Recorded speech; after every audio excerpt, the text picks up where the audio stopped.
नमस्ते दर्शकों, सनातन इनसाइट्स में आपका स्वागत है। आज हम एक ऐसी यात्रा पर निकलेंगे जो आपको प्राचीन भारत के गौरवशाली अतीत से रूबरू कराएगी। हम खोजेंगे उन दूर दराज के भूभागों को जहां सनातन धर्म की ध्वजा सदियों तक लहराती रही, जहां भारतीय संस्कृति की छाप आज भी पत्थरों, कला और जीवन शैली में गहराई से बसी है। क्या आप जानते हैं कि अफगानिस्तान के पहाड़ों से लेकर कंबोडिया के हरे भरे जंगलों तक सनातन धर्म ने एक विशाल सांस्कृतिक साम्राज्य का निर्माण किया था? ये केवल सैन्य विजय का इतिहास नहीं, बल्कि ज्ञान, कला, अध्यात्म और सभ्यता के आदान प्रदान की कहानी है।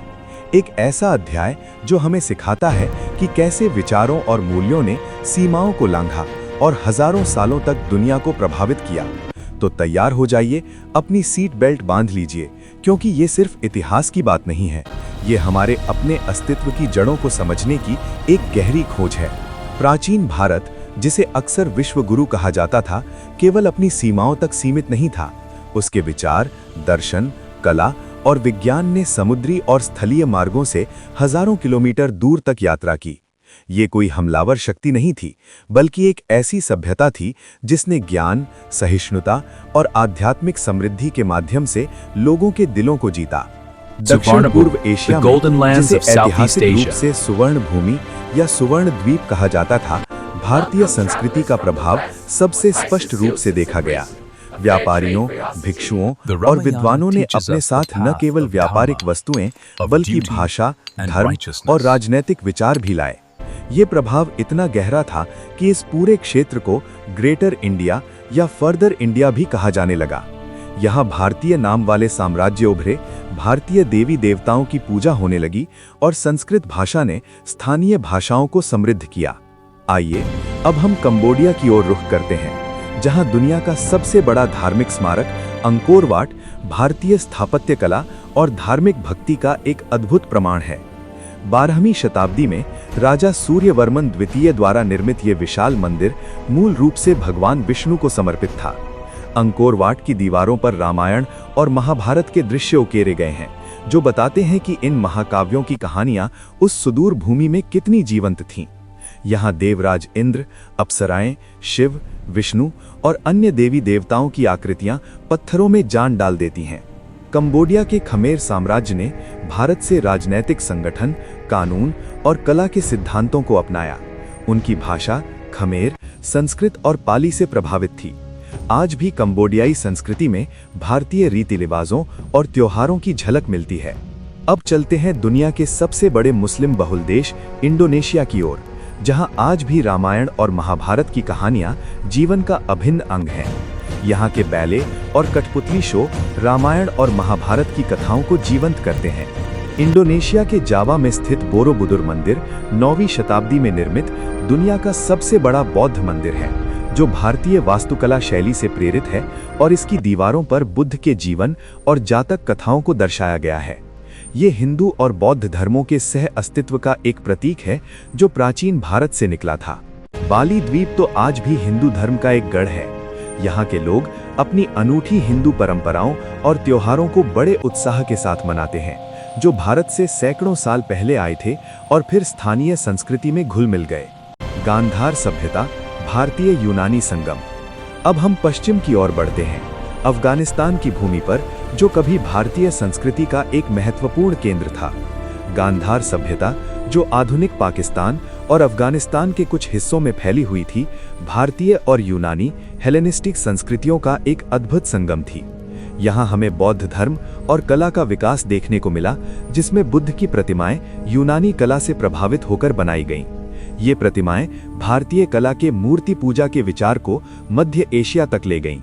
अफगानिस्तान के हिंदुकुश पर्वत श्रृंखला ने न केवल भारत को मध्य एशिया से अलग किया, बल्कि इसे जोड़ा भी। प्राचीन सिल्क रोड यानी रेशम मार्ग के माध्यम से व्यापारी, सैनिक और विद्वान इन पहाड़ों से गुजरते थे और अपने साथ विचारों का आदान प्रदान करते थे। बामियान की विशाल बुद्ध प्रतिमाएं, जिन्हें तालिबान ने नष्ट कर दिया था, एक समय पर भारतीय मूर्तिकला और बौद्ध धर्म के प्रभाव का प्रमाण थीं। ये दर्शाता है कि कैसे भारतीय आध्यात्मिक विचार अफगानिस्तान की आत्मा में गहराई से समा गए थे। ह्यूएन स्वांग जैसे चीनी यात्रियों ने भी 7वीं शताब्दी में अफगानिस्तान में कई हिंदू और बौद्ध मंदिरों का वर्णन किया था, जो वहां की समृद्ध कलात्मक विरासत को दर्शाता है। अफगानिस्तान में सिर्फ बौद्ध धर्म का ही नहीं, बल्कि हिंदू धर्म का भी गहरा प्रभाव था। 9वीं से 11वीं शताब्दी तक शाही हिंदू राजवंशों ने काबुल और गांधार क्षेत्रों पर राज किया। उनके सिक्के, शिलालेख और मंदिर आज भी उस युग की कहानी कहते हैं। इन राजवंशों ने इस्लामी आक्रमणकारियों से अपनी भूमि और संस्कृति की रक्षा के लिए कई दशकों तक वीरतापूर्वक संघर्ष किया। ये इतिहास हमें बताता है कि कैसे सनातन विचार केवल भारत में ही नहीं, बल्कि दूर दराज की भूमियों में भी जड़ें जमा चुके थे। ये मत सोचिए कि ये प्रभाव केवल एक तरफा था। सिल्क रोड, जो पूर्व और पश्चिम को जोड़ता था, ज्ञान और विचारों का आदान प्रदान का एक विशाल नेटवर्क था। भारत से गणित, शून्य की अवधारणा, ज्योतिष, चिकित्सा और दर्शन जैसे ज्ञान बौद्ध धर्म चीन, मध्य एशिया और यूरोप तक पहुंचे। इसी तरह यूनानी कला और खगोल विज्ञान, पारसी प्रशासनिक प्रणालियों और चीनी रेशम और कागज बनाने की तकनीकों ने भारतीय सभ्यता को समृद्ध किया। ये दो तरफा राजमार्ग था जहां विभिन्न संस्कृतियों ने एक दूसरे से सीखा और विकसित हुईं। आज भी भले ही राजनीतिक सीमाएं बदल गई हों और धर्म बदल गए हों, लेकिन सनातन धर्म और भारतीय संस्कृति का प्रभाव इन भूभागों में गहराई से बसा हुआ है। इंडोनेशिया और कंबोडिया में रामायण और महाभारत की कहानियां, थाईलैंड में रामकिन यानी रामायण का थाई वर्जन और मलेशिया में भारतीय त्योहारों की धूम, ये सब उस सांस्कृतिक विरासत के प्रमाण हैं। अफगानिस्तान में भले ही बौद्ध और हिंदू स्मारक नष्ट हो गए हों, लेकिन वहां की कला और लोक कथाओं में आज भी उस प्राचीन संगम की गूंज सुनाई देती है। ये यात्रा हमें सिखाती है कि हमारी सभ्यता कितनी विशाल और प्रभावशाली थी। सनातन धर्म ने कभी तलवार के दम पर राज नहीं किया, बल्कि ज्ञान, प्रेम और आध्यात्म के बल पर सीमाओं को लांघा। इसने दुनिया को सिर्फ दर्शन नहीं दिया, बल्कि जीवन जीने की कला सिखाई। आज जब हम अपनी पहचान की बात करते हैं, तो हमें इन गौरवशाली अध्यायों को याद रखना चाहिए। हमें समझना चाहिए कि हमारी विरासत कितनी समृद्ध और विश्वव्यापी है। ये हमें गर्व महसूस कराता है और हमें भविष्य के लिए प्रेरणा देता है। सनातन इनसाइट्स का लक्ष्य है आपको अपनी जड़ों से जोड़ना और इन छिपे हुए रत्नों को आपके सामने लाना। अगर आपको ये डॉक्यूमेंट्री पसंद आई तो कृपया इसे लाइक करें, शेयर करें और चैनल को सब्सक्राइब करना न भूलें। हम ऐसे ही ज्ञानवर्धक वीडियो आपके लिए लाते रहेंगे। अगली बार तक जय सनातन।